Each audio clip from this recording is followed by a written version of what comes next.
massive jump in coming into a dressing room with obviously seasoned professional players who'd won everything. It sort of inspired you as well. So, get out there and, try and give what you've got.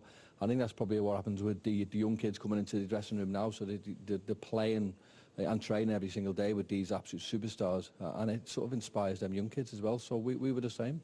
Of course, I'm much younger than these guys. Yeah, Not more. When I came into the dressing room, it was these guys that I was looking up to.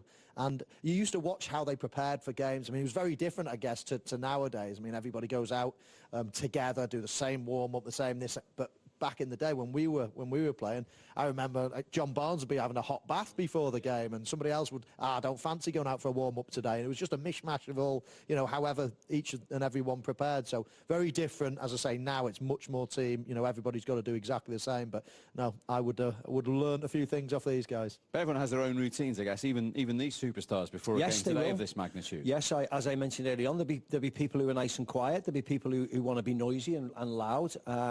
So everybody will prepare as they naturally do. I think what you find now is that we have televisions in these rooms now, so the analysis part comes in at half-time. They can show the players what goes wrong and what they need to improve on via the technology that they have now. So that has improved a lot, and that really helps you when you need to make split-second decisions. And they have kitchens in now and everything. So they're certainly spoiled, aren't they, the players of today? And you'd imagine under Jurgen Klopp as well that the final few words, the huddle in here before today would be some inspiration. That's the way, it's his way, isn't it? Yeah, I think the inspiration from Jurgen, I think will start a lot earlier than coming into the dressing room. Mark is saying there in terms of teams getting prepared, and the analysis doesn't stop or doesn't start just in this particular area.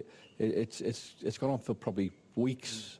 And obviously Jurgen will instill into the players the importance. He'll know what the importance of the crowd, and he'll say, well, listen, you get out there, you'll do a little bit of a huddle and get the crowd behind you straight away, because that'll improve the players. Yeah, I'm just having a nose around everybody's boots at the moment, seeing there's studs, there's moulded types of, and a lot of the shin pads now have all got pictures of their family on their shin pads. But no, it's a nervous time, let's say, in the hour building up to the game.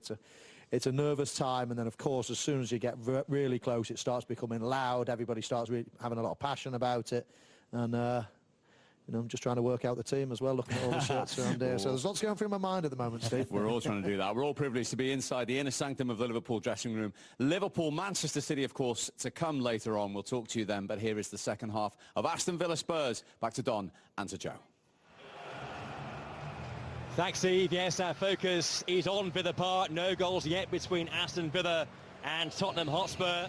But we have two other games which are now underway. At the Amex, Brighton against Forest. Forest fourth from bottom, only 3 points above that drop zone. The Seagulls have lost their last 3 games on the spin. And in East London, West Ham hosting Burnley. West Ham in 7th. Can they make it 3 successive league wins? Burnley, who are now bottom of the pile. Well, we had the promise of goals at Villa Park.